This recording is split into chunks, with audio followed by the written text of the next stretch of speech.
So about 2 weeks ago or so, we brought a video to you guys talking about Jack opening and taking up bids for a new production line for the Project Gemini coming from Nio, and we got some updated information on that. So let's just go ahead and talk about it. So again, Project Gemini got a little bit more news coming from Nio. They said that Project Gemini is not going to be a low-end positioning vehicle. They said that it is not going to be a cheaper model, and that is coming straight from Nio's president. So that is kind of like a kick in the gut for the people who really wanted a cheaper Nio car, but I think we'll eventually get it. It's just not going to happen now. Yeah, because that was like the main thing, was that there was going to be a cheaper car, and that Nio might like kind of spin off and make another company, right? Kind of like a child company or whatever, sister company, whatever you want to call it, for the cheaper car. But yeah, it's not. It doesn't look like it's going to be a lower end, cheaper car. Right. So now there is a little bit of speculation because they had the EF9. I think that is EF9. The one that they trademarked. They trademarked that, and that is, we have not heard anything about that since it put that trademark out. But William Lee did say in the article about Nio Day 2021 was that they're going to try to announce a new car or some company changing experience every year at Nio Day. So last year we obviously got the ET7 was like the big shebang for that year. So maybe this Project Gemini could be the announcement for Nio Day, or maybe we could get an EF9 update at Nio Day this year. Yeah, because I don't know, about a year ago they came out and said that they wanted to make a flagship car, and it was going to be like a sports coupe, like a two-door sports car. So, and the EF9, we don't know, we don't have really any information to go on off of it. If they go off their naming convention that they use right now, like their EP9 is their like sports car, hypercar, whatever you want to call it. So obviously, that's the highest level, super expensive. So usually, flagship with any company, no matter what they're selling, it could be a graphics card. The flagship model is always like the highest level. So EF9, the 9 means it's going to be a high level, so it kind of makes sense to me. And that's they said that was the car that they were going to release after the ET7. But again, this was like, I don't know, maybe not a year ago, but close to a year ago. So obviously things can change. But I know if you look on good old Wikipedia, it says the EF9 is going to be a minivan, but I mean it's good old Wikipedia. I could go in there and say I could edit it and say it's going to be a monster truck. Like, it doesn't mean it's going to be a monster truck. So you're like, they're not going to make a minivan that is on the same level as their supercar. That makes literally no sense. And that's what we're going to show you guys right now. Yeah, we're going to show you that right now. If we look at, we pulled up some of the tabs from their cars. We'll show you guys what we're talking about right here. So this is the article real quick. We'll just show you through it. So Project Gemini, they at an opening day on of a Nio house in northern Chinese city, Qin Li Hong, which is the president of Nio, said that Project Gemini is a product code name for a new product to be launched next year. So again, this is where it could come into Nio Day. That's where I'm saying, like, in Nio Day, they could talk about a new car, which that's their goal to do every single year. Right.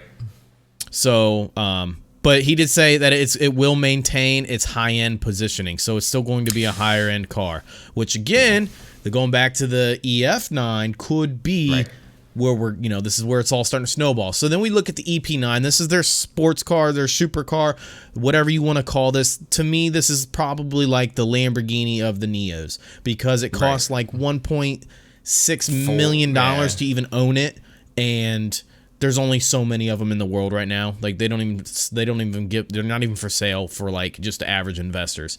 But like you were saying with the naming convention, we have the ES8 right here, which is one of their SUVs, and then you have the ES6, which is just another SUV, a Nio SUV. So going back on that naming convention, this one, the ES6, is going to be cheaper than the ES8. Right, and just ES means it's going to be a SUV. So if you go like the ET7, the ET is always going to be a sedan. So if they come out with the ET6, it's going to be a sedan, but it's going to be not as like higher end as the ET7. Right. So EF means it's not going to be a SUV. It's not going to be a sedan.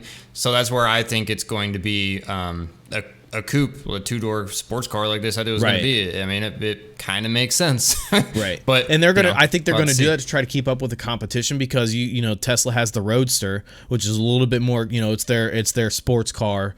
Right. And I think that EF9 that we're talking about is not going to be as expensive as the EP9. I think to me, the way we were talking before the whole recording of this video, is the EP9. I look at it as like a Lamborghini. The EF9, if it is a sports car and everything we say that is, you know, comes out to be true, we could be way off. Nobody knows.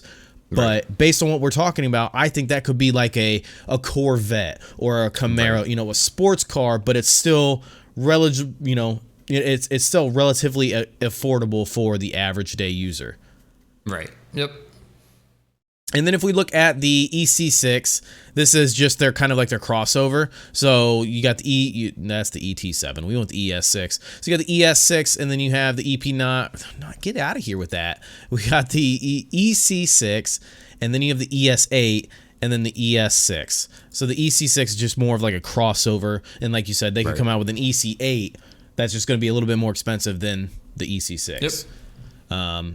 But yeah, we were talking before this, like a lot of companies do this kind of style naming convention, like BMW, you know, the three. So usually it's three. Well, it is always three numbers. So like a BMW 335 or whatever, it's going to be obviously the 3 Series, and it has like the 3.5 liter engine. Right. Like that's how they do their naming convention. So it's, you know, the other companies do this as well. So, and obviously, you know, the higher up you go, that, you know, the 5 Series is more expensive than the 3 Series, and the same with 8 Series is more expensive than the 5 Series. So, I mean, they're going to stick with the naming convention. So it makes no sense to me why EF9 would be a minivan.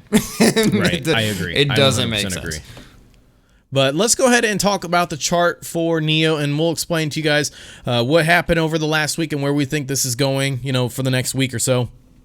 So clearly we had a great run over the last week or so, 2 weeks almost, that it ran all the way back up. We're finally above the 50-day and the 200-day moving average.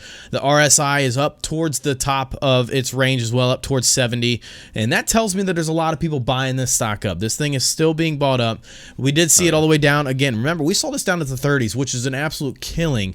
And, you know, to me, getting it at 30 is an absolute steal, because there's a lot of people that probably missed it in the teens, and that's perfectly fine. So if you're looking for a great entry point, I think that 30 was a fantastic entry point. For me, knowing what I know about Nio, I see this thing well above, you know, well above the hundreds in the next years coming. I think we're going to see this thing double, triple, if not more than that, you know, in the coming years. And that's not me trying to hype this stock up. That's just me being honest and where I see this thing going, because I've done my research on it. We got up to 65. That's double from, you know, 30.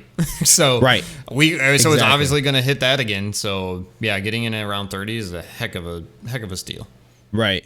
So right now, I think the stock is still, I still think it's dirt cheap, and I think we're still going to start to see pushing up this week. I think we had a great run last week. We had a great run before that, and I think we're going to start to see this thing start to slowly move up towards 45, whether it's this week or next week or, you know, in the coming weeks. I think we're going to start to see it push up towards 45, and then if we can press past that 45, it's just on to the next point of 50, man.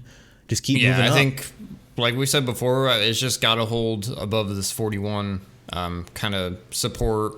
Also, it's kind of resistance at the same time. If we hold above that, you know, then I think it's off to the races. Then we'll just have to wait and see. But yeah, I think we'll hold above it, unless something just drastic comes out about, you know, the economy or something ridiculous. But yeah, it looks like we're holding above it for now. But that's going to wrap up this quick update. We hope you guys like this kind of content. And if you do, hit that like, share, notification bell, all that good stuff down below. And let us know in the comment section below what you guys think of everything with Nio. You know, what do you guys think of their naming convention? Do you guys think it's going to be a minivan? Do you think it's going to be a sports car? Do you think it's going to be a motorcycle? Let us know. We like to have these conversations with you guys in the comment section. We really do. But again, thank you guys so much for all your support, and we'll see you guys in the next video.